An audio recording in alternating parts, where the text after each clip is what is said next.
सुन रहे हैं प्रभात खबर का संपादकीय प्रभात। दिन है सोमवार, तारीख है 17 अप्रैल 2023। विषय है नौकरशाही को छवि सुधारने की जरूरत। यह आलेख लिखे हैं आशुतोष चतुर्वेदी, जो एक प्रधान संपादक प्रभात खबर के हैं। आज जब विभिन्न क्षेत्रों में एक से एक नौकरियों की भरमार है, तब भी हर युवा का सबसे बड़ा सपना आईएएस और आईपीएस बनना होता है।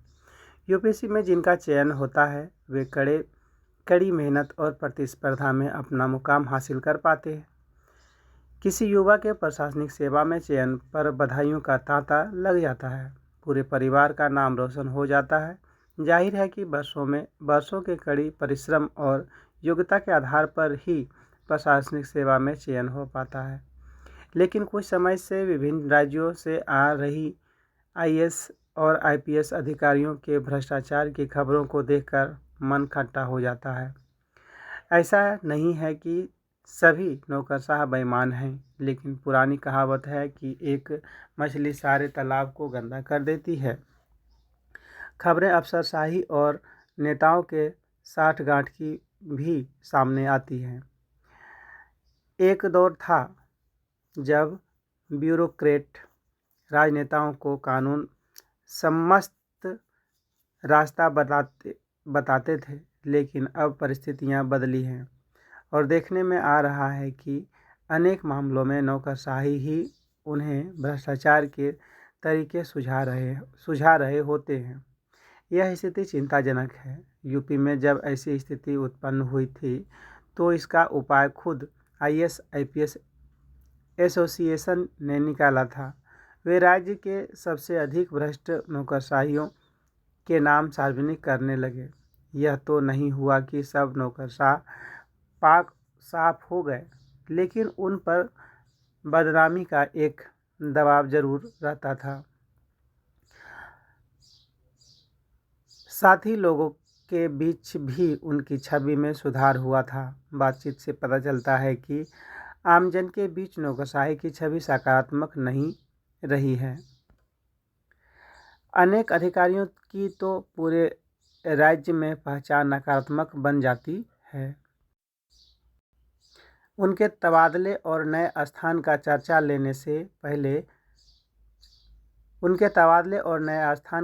लेने से पहले ही उनकी ख्याति वहां पहुंच जाती है। इसकी मुख्य वजह भ्रष्टाचार और अहंकारी प्रवृत्तियों का होना है। लेकिन यह जान लीजिए कि प्रशासन चलाने की जिम्मेदारी इन्हीं लोगों पर है। नेता तो 5 साल के लिए चुनकर आते हैं और चले जाते हैं, लेकिन एक आईएएस अपने कार्यालय में महत्वपूर्ण पदों पर रहता है और पूरी व्यवस्था चलाता है। ऐसा नहीं है कि सारे नौकरशाह एक से हों। नौकरशाहों की सकारात्मक छवि भी है। इन्हें प्रगति, सामाजिक परिवर्तन और कानून व्यवस्था के रखवाले के रूप में भी जाना जाता है। एक अनुमान के अनुसार केंद्र और राज्य सरकारों की लगभग 100 कल्याणकारी योजनाओं को चलाने की जिम्मेदारी एक डीसी की होती है। इससे अंदाज लगा सकते हैं कि डीसी किसी भी सरकार के लिए कितनी अहम कड़ी है। कहा भी जाता है कि देश में सत्ता 3 ही लोग के हाथ में रहती है, पीएम, सीएम और डीएम।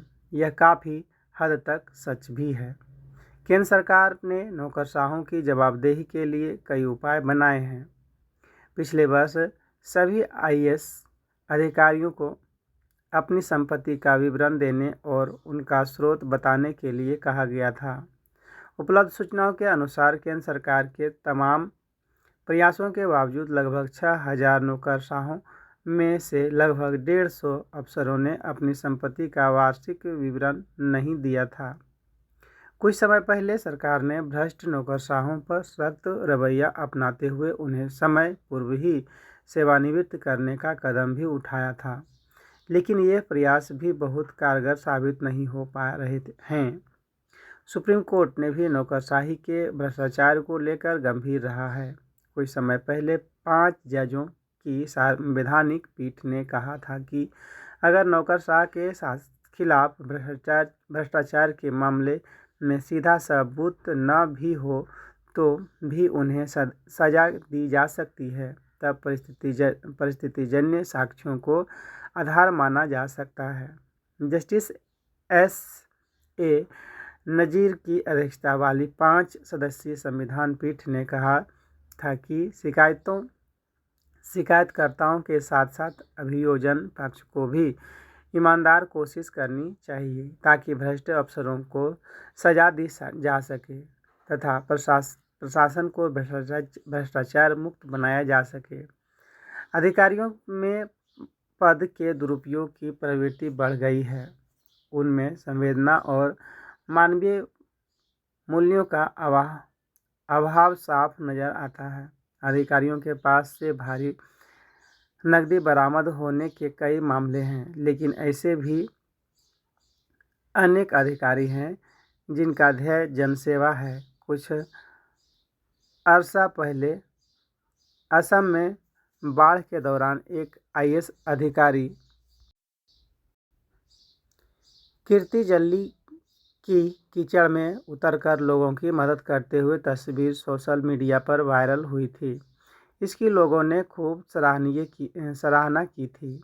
स्थानीय लोगों का कहना था कि पिछले 50 वर्षों से ही बाढ़ से परेशान होते चले आ रहे हैं, लेकिन ऐसा पहली बार हुआ कि जब कोई IAS अधिकारी उनके पास बाढ़ में आया हो। हमारे देश में अशोक खेमका जैसे अफसर भी हैं जो अपनी ईमानदारी के लिए जाने जाते हैं। हरियाणा कैडर का यह अधिकारी किसी भी व्यवहार को रास नहीं आया।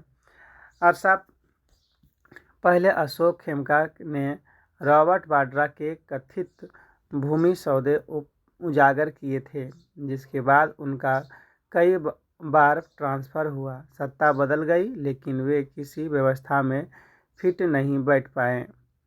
वे सबसे अधिक स्थानांतरित होने वाले अधिकारियों में से एक हैं। अशोक खेमका का 22 साल में 46 बार ट्रांसफ़र हुआ था, यानी औसतन साल में 2 बार उनका तबादला हुआ, जबकि 2013 के सुप्रीम कोर्ट के आदेश के अनुसार एक न्यूनतम कार्यालय के बाद ही किसी अधिकारी का ट्रांसफ़र किया जा सकता है, लेकिन इसका पालन राज्य सरकारें नहीं करती हैं।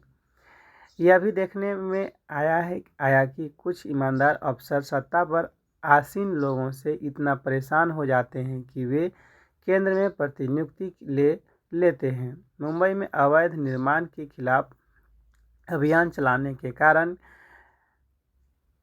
खैरनार चर्चित हुए थे। किरण बेदी जब दिल्ली पुलिस की अधिकारी थीं तो उन्होंने ट्रैफिक व्यवस्था को सुचारू करने और अवैध वाहनों को हटाने के लिए पहली बार क्रेन का इस्तेमाल किया था और लोग उन्हें क्रेन बेदी तक कहने लगे थे।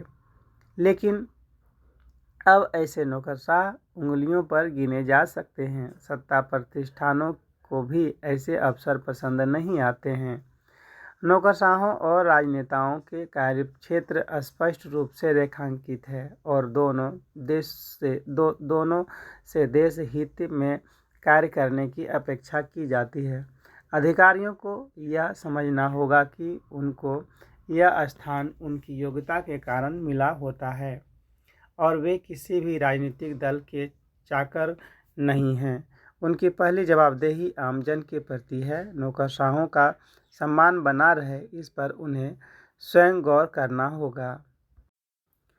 अगला आलेख है प्रधानमंत्री का आह्वान। प्रधानमंत्री का आह्वान। भारत समेत समूची दुनिया में जलवायु संकट के समाधान तथा पर्यावरण संरक्षण के लिए कोशिशें हो रही हैं। प्रधानमंत्री नरेंद्र मोदी ने इस वैश्विक संघर्ष को व्यापक जन आंदोलन बनाने का आह्वान किया है। उन्होंने कहा है कि अगर हम सभी अपने रोज़मर्रा के जीवन के सामान्य प्रयासों की शक्ति को समझ लेंगे तो पर्यावरण पर इसका बहुत सकारात्मक प्रभाव पड़ेगा। प्रधानमंत्री मोदी ने ये बातें विश्व बैंक द्वारा आयोजित विश्व नेताओं के एक आभासी सम्मेलन को संबोधित करते हुए कही। इस सम्मेलन का उद्देश्य जलवायु परिवर्तन को चुनौती से निपटने में व्यक्तिगत व्यवहार के महत्व को रेखांकित करना है।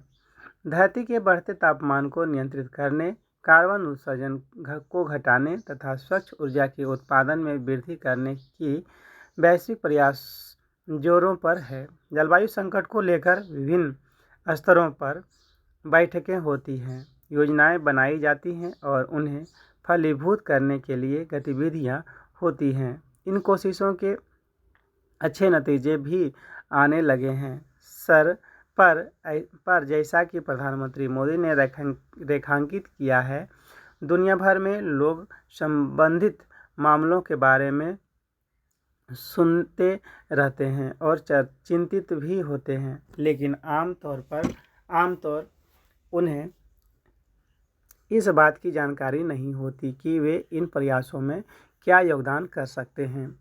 लोगों को यह भी एहसास दिलाया जाता है कि जलवायु संकट के समाधान में सरकारों या वैश्विक संस्थाओं की ही भूमिका होती है। यदि लोगों को यह जानकारी दी जाए कि वे मददगार हो सकते हैं, तो उनकी चिंताएं सक्रियता में बदल जाएंगी। प्रधानमंत्री मोदी ने इस आयोजन के लिए विश्व बैंक की प्रशंसा करते हुए कहा कि व्यवहार में बदलाव उनके दिल से जुड़ा हुआ मामला है और उन्हें इस एक वैश्विक आंदोलन बनते हुए देखना अच्छा लग रहा है। उल्लेखनीय है कि प्रधानमंत्री मोदी ने भारत में बीते वर्षों में अनेक कार्यक्रमों को जन आंदोलन बनाया है। उदाहरण के लिए स्वच्छ भारत अभियान में जहां सरकारी निकाय योगदान कर रहे हैं, वहीं लोग भी अपने आस पड़ोस मोहल्ले और शहरों को स्वच्छ रखने को अपना कर्तव्य समझने लगे हैं। बेटियों को बचाने और पढ़ाने के लिए दशकों से अनेक कार्यक्रम चलाए जाते रहे हैं, पर प्रधानमंत्री मोदी ने उसे सरकारी उपक्रम से आज हर परिवार के उत्तरदायित्व से जोड़ दिया है। हम उत्सर्जन कर, जल संरक्षण कर, स्वच्छ ऊर्जा का उपयोग कर, पेड़ पौधे लगाकर प्रदूषण को घटाकर बहुत बड़ा योगदान दे सकते हैं। पर्यावरण संरक्षण को जन आंदोलन बनाया जाना चाहिए। अगला आलेख है प्रधानमंत्री मोदी के विकास का लोक केंद्रित मॉडल है मन की बात। प्रधानमंत्री मोदी के विकास का लोक केंद्रित मॉडल है मन की बात। यह आलेख लिखे हैं अनुराग सिंह ठाकुर, जो एक सूचना एवं प्रसारण तथा युवा कार्यक्रम एवं खेल मंत्री भारत सरकार के हैं। प्रधानमंत्री नरेंद्र मोदी को सार्वभौमिक रूप से असाधारण प्रतिभा के धनी वक्ता के रूप में स्वीकार किया जाता है, जो जनता के साथ तत्काल संबंध स्थापित कर सकते हैं। उनकी शानदार वक्तृत्व कला इस अनूठी क्षमता को केवल एक उदाहरण है। जिस लगन के साथ वे बोलते हैं, जिस निष्ठा के लिए वे जाने जाते हैं और पिछले 8 वर्षों में उन्होंने लोगों के साथ जो विश्वास आधारित संबंध बनाया है, वे सभी जन संचारक के रूप में उनकी सफलता में योगदान देते हैं। उनके समावेशी दृष्टिकोण को देश के सभी भागों में अभूतपूर्व स्वीकृति मिली है। यह प्रधानमंत्री मोदी के विकास का लोक केंद्रित मॉडल है, जिसने उन्हें बड़ी संख्या में आम लोगों का प्रिय बना दिया है। लोगों के साथ निरंतर संवाद, जिसे हम मन की बात के रूप में जानते हैं, से जुड़े उनके विचार को गौर अभिजात्य या साधारण स्तर का कहा जा सकता है। मन की बात कार्यक्रम को अक्टूबर 2014 में प्रारंभ किया गया था। यह एक रेडियो वार्ता के रूप में शुरू हुआ था, लेकिन अब इसे विभिन्न प्लेटफॉर्म पर कई भाषाओं में प्रसारित किया जाता है। मन की बात से पता चलता है कि मोदी जी के दो व्यक्तित्व हैं, मजबूत, शक्तिशाली और उद्देश्यपूर्ण प्रधानमंत्री तथा नम्र, दयालु और नेक पितातुल्य अभिभावक। यदि आप आंख बंद करके मन की बात सुने तो आप सोचेंगे कि मोदी जी गांव की चौपाल पर लोगों से बातचीत कर रहे हैं, जहां ज़रूरत हो वहां ज्ञान भरी सलाह दे रहे हैं, या किसी अनुकरणीय कार्य के लिए किसी की तारीफ कर रहे हैं। हाल में उन्होंने दुर्घटना पीड़ितों के परिवारों के साथ अपनी बातचीत साझा की, जिन्होंने बहादुरी से अपने प्रियजनों के अंगदान करने में फैसले किए थे। मोदी जी ने उस बातचीत का उपयोग अंगदान के नेक विचार को बढ़ावा देने के लिए किया। ऐसे कई उदाहरण हैं जिन्होंने जलवायु की विपरीत स्थितियों से निपटने से लेकर स्वास्थ्य और स्वच्छता से जुड़े सामान्य लोगों के अच्छे कर्मों के लिए उन्हें बधाई देना अधिक शामिल है। मन की बात अनिवार्य रूप से वास्तविक जीवन की कहानियों और अनुभवों के बारे में है। इसी वजह से हर एपिसोड अत्यधिक लोकप्रिय होता है और इसे लाखों प्रतिक्रियाएं मिलती है। यह लोगों के साथ प्रतिध्वनित होता है क्योंकि यह उनकी चिंताओं के बारे में है। मन की बात का पहला एपिसोड 3 अक्टूबर 2014 को प्रकाशित हुआ था। यह आगामी 30 अप्रैल को 100 एपिसोड पूरा करेगा। यह कार्यक्रम विषय वस्तु, डिजाइन, बातचीत और आम लोगों तथा समग्र रूप से समाज के साथ संवाद करने के अभिनव तरीके के मामले में अद्वितीय है। भारतीय प्रधानमंत्री 262 रेडियो स्टेशनों और 375 से अधिक निजी और सामुदायिक रेडियो स्टेशनों के साथ दुनिया के सबसे बड़े radio network all India radio के माध्यम से सामाजिक, आर्थिक और सांस्कृतिक रूप से विविध विशाल आबादी तक पहुंचाते हैं। उन्हें न केवल सामाजिक, सांस्कृतिक और आर्थिक मुद्दों पर बल्कि जलवायु परिवर्तन, अपशिष्ट प्रबंधन, ऊर्जा संकट जैसी समस्याओं पर भी प्रेरित व सक्रिय करते हैं, जिनका दुनिया आज सामना कर रही है। भारतीय लोक प्रसार भारती मन की बात का अनुवाद और प्रसारण 52 भाषाओं यानी बोलियों में करता है, जिसमें 11 विदेशी भाषाएं शामिल हैं, ताकि देश के दूर दराज क्षेत्रों से लेकर विदेशों में रह रहे भारतीयों तक इसकी पहुंच सुनिश्चित हो सके। मन की बात भारत का पहला वर्चुअल रूप से समृद्ध रेडियो कार्यक्रम है, जिसे टीवी चैनलों द्वारा एक साथ प्रसारित किया जाता है। दूरदर्शन नेटवर्क के 34 तथा 100 से अधिक निजी सैटेलाइट टीवी चैनल इस अभिनव कार्यक्रम का प्रसारण करते हैं, जो संचार के इस पारंपरिक माध्यम के प्रति एक नई रुचि और जागरूकता पैदा करते हैं। फरवरी 2022 से हर महीने विशेषज्ञों और जीवन के विभिन्न क्षेत्रों से जुड़े अग्रणी व्यक्तियों के लेखों के साथ एक स्मार्ट तरीके से तैयार पुस्तिका भी प्रकाशित की जा रही है, जो डिजिटल रूप से 60 मिलियन से अधिक लोगों तक पहुंचती है। मन की बात को एक सामाजिक क्रांति के रूप में देखा जा रहा है, जो सही भी है। इस कार्यक्रम का जन भागीदारी से ठोस आधार प्राप्त होता है। इसकी परिकल्पना और कार्यान्वयन नागरिकों के साथ जुड़ा और भागीदारी के विचार पर आधारित है, जो कार्यक्रम के नाम से लेकर विषयों की पसंद और लोगों द्वारा सक्रियता से काम करने में के आह्वान तक से परिलक्षित होते हैं, जिन्हें प्रधानमंत्री इस कार्यक्रम में शामिल करते हैं। प्रत्येक एपिसोड व्यक्तियों की परिवर्तनकारी शक्ति के में प्रधानमंत्री के अटूट विश्वास के साथ आधार पर तैयार किया जाता है और शासन में जनभागीदारी को लोकहित करने में महत्वपूर्ण भूमिका निभाता है।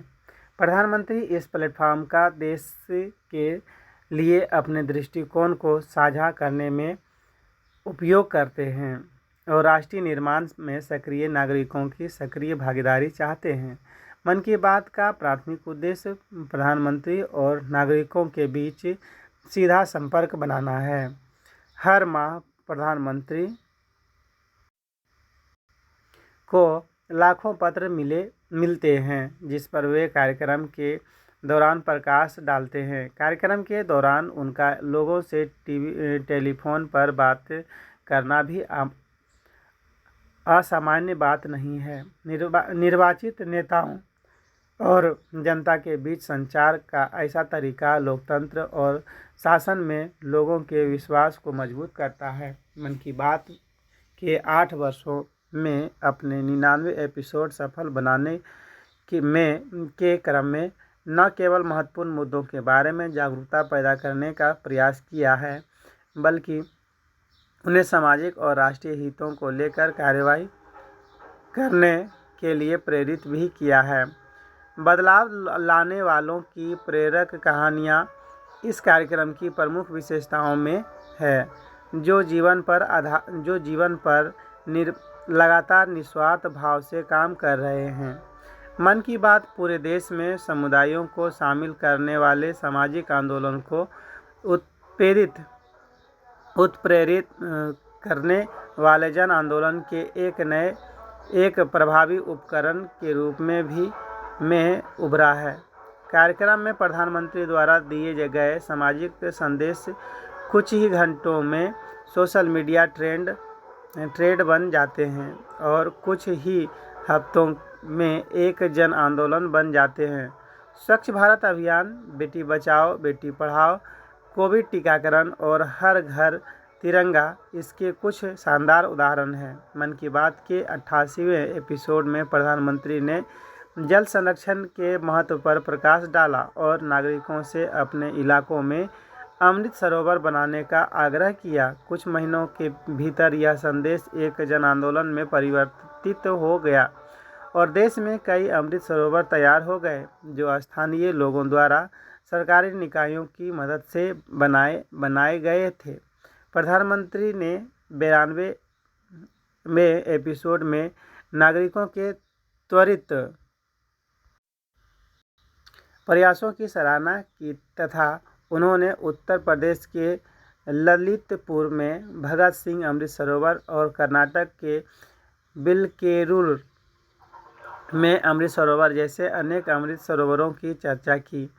सशक्त भारत के निर्माण के दृष्टिकोण को आगे बढ़ाते हुए मन की बात कार्यक्रम देश की उन राष्ट्रीय एवं वैश्विक सफलताओं को उजागर करने पर केंद्रित है जो नागरिकों में गर्व, अपनापन और राष्ट्रवाद की भावना पैदा करते हुए उनसे देश के विकास में भाग लेने का आग्रह करता है। इसकी 89वीं कड़ी में प्रधानमंत्री ने भारत में यूनिकॉर्न की संख्या के 100 के आंकड़े तक पहुंचने पर प्रकाश डाला तथा 91वीं कड़ी में हर घर तिरंगा अभियान की देशव्यापी सफलता का उत्सव मनाया गया। ऐसे कई और उदाहरण हैं जो दिखाते हैं कि कैसे मन की बात सिर्फ एक रेडियो कार्यक्रम नहीं है, बल्कि यह भारत के समग्र विकास का प्रतिबंध और सार्वजनिक भागीदारी की अभिव्यक्ति है। इस कार्यक्रम के माध्यम से प्रधानमंत्री ने सफलतापूर्वक कल्याणकारी योजनाओं और नीतियों को हर स्तर पर लोगों तक पहुंचाने और इसके बारे में जागरूकता पैदा करने हेतु एक तंत्र स्थापित किया है। संकट के समय में भी इस कार्यक्रम ने लोगों को समुचित रखने में महत्वपूर्ण भूमिका निभाई है। उदाहरण के लिए इसने कोविड महामारी के दौरान लोगों को वस्तु स्थिति में अवगत कराया और उन्हें टीका लगवाने के लिए प्रेरित किया। भारत की टीके की कहानी की सफलता का श्रेय काफ़ी हद तक इस कार्यक्रम को जाता है। यह मन की बात की प्रासंगिकता और इसके महत्व का पर्याप्त प्रमाण है। अगला आलेख है ऑनलाइन गेम पर प्रतिबंध। ऑनलाइन गेम का धंधा अवैध कारोबार को बढ़ा रहा है। इससे जुआ, सट्टा जैसे व्यापार फल फूल रहे हैं। इनकी लत के कारण लोग बर्बाद हो रहे हैं। उन्हें देखते हुए ही सरकार ने इस तरह की गतिविधियों को प्रतिबंधित किया है। लोगों की आर्थिक मानसिक स्थिति को नुकसान पहुंचाने वाले गेम पर रोक लगाकर इंटरनेट को भरोसेमंद और सुरक्षित बनाने की सरकार की पहल आज के हालात में प्रासंगिक है। गेमिंग के जाल में फंसने वालों पर भी सरकार को सख्त होने की जरूरत है ताकि युवा बर्बाद न हो। अगला आलेख है बेटियों के साथ अपराध। बेटियों के साथ हिंसा, छेड़छाड़ और यौन अपराध के समाचार आए दिन समाचार पत्रों में पढ़ने को मिलते हैं। NCRB के डेटा के अनुसार 2001 में देश में प्रतिदिन बलात्कार के औसतन 86 मामले दर्ज किए गए। दुर्भाग्यपूर्ण है कि ये हैवान छोटी अबोध बच्चियों को भी अपना निशाना बनाने से नहीं चूक रहे हैं। आखिर कोई इंसान इतना नीचे कैसे गिर सकता है? ऐसा लगता है जैसे लोगों के भीतर से नैतिकता, मानवता और संवेदनशीलता खत्म हो जा रही है। हमें आत्मचिंतन की जरूरत है।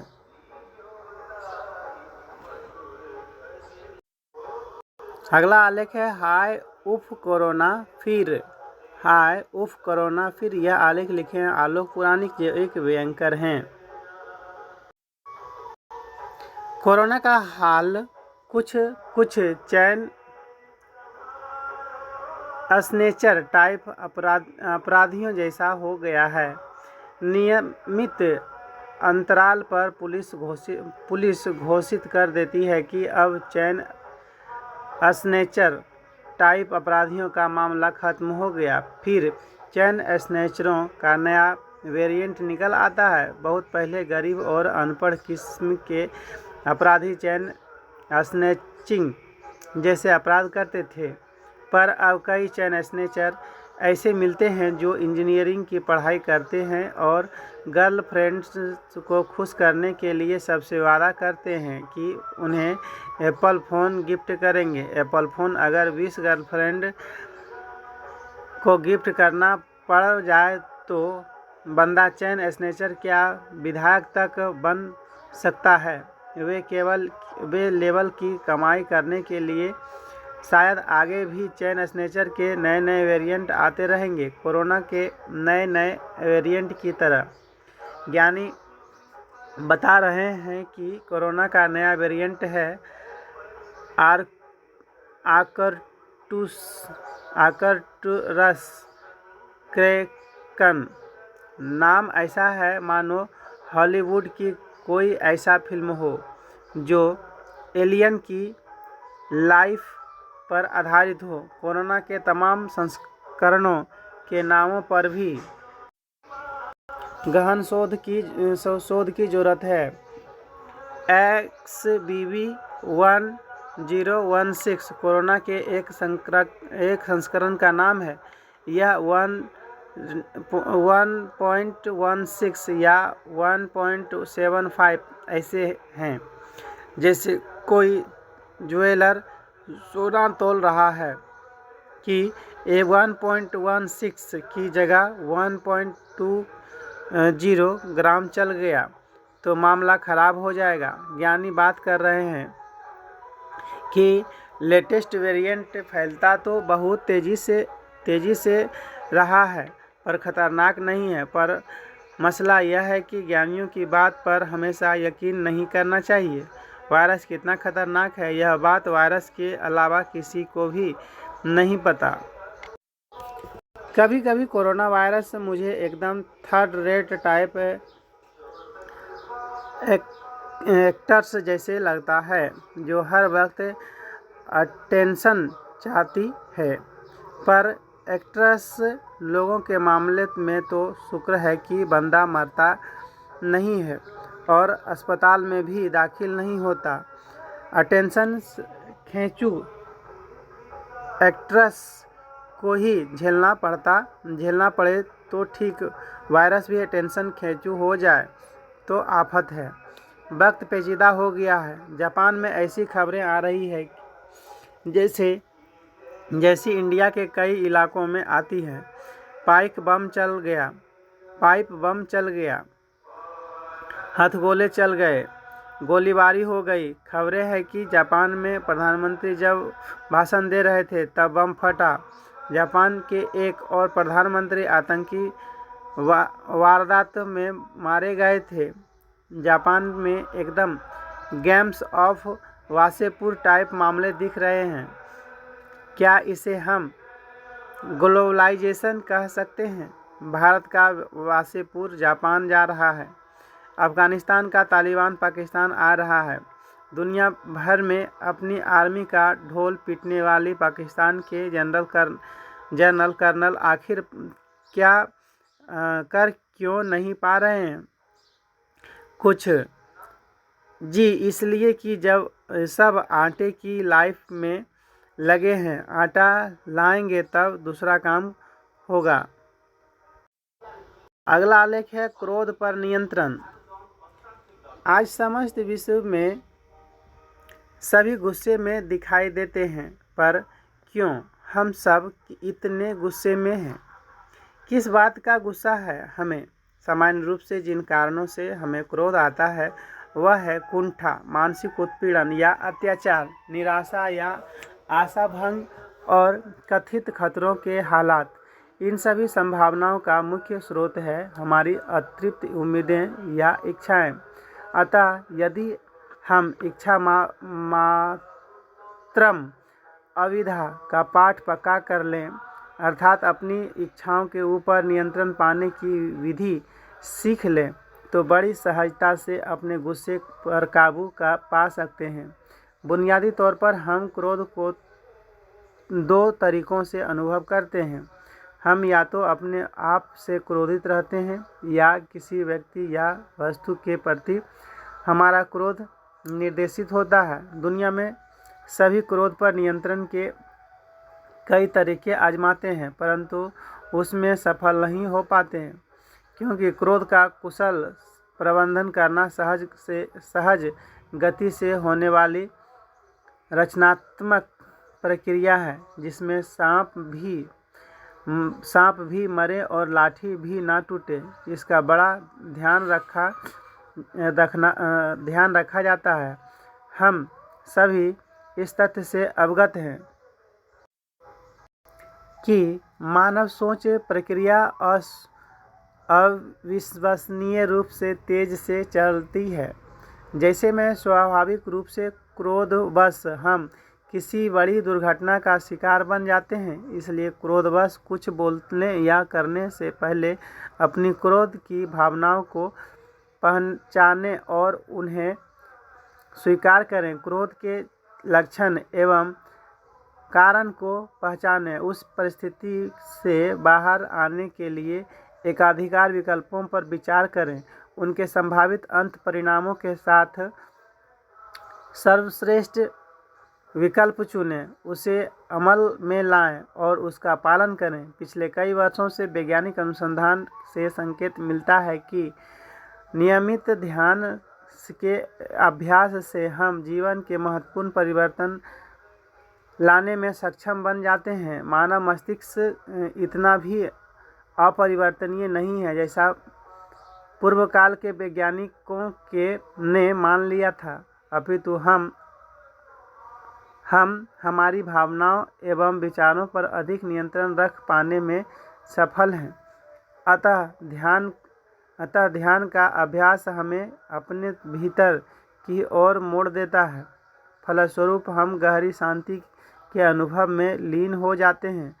आप भी अपने जीवन में ऐसी ही गहन शांति की अनुभूति कर सकते हैं। इसी के साथ आज का संपादकीय प्रभात समाप्त होता है।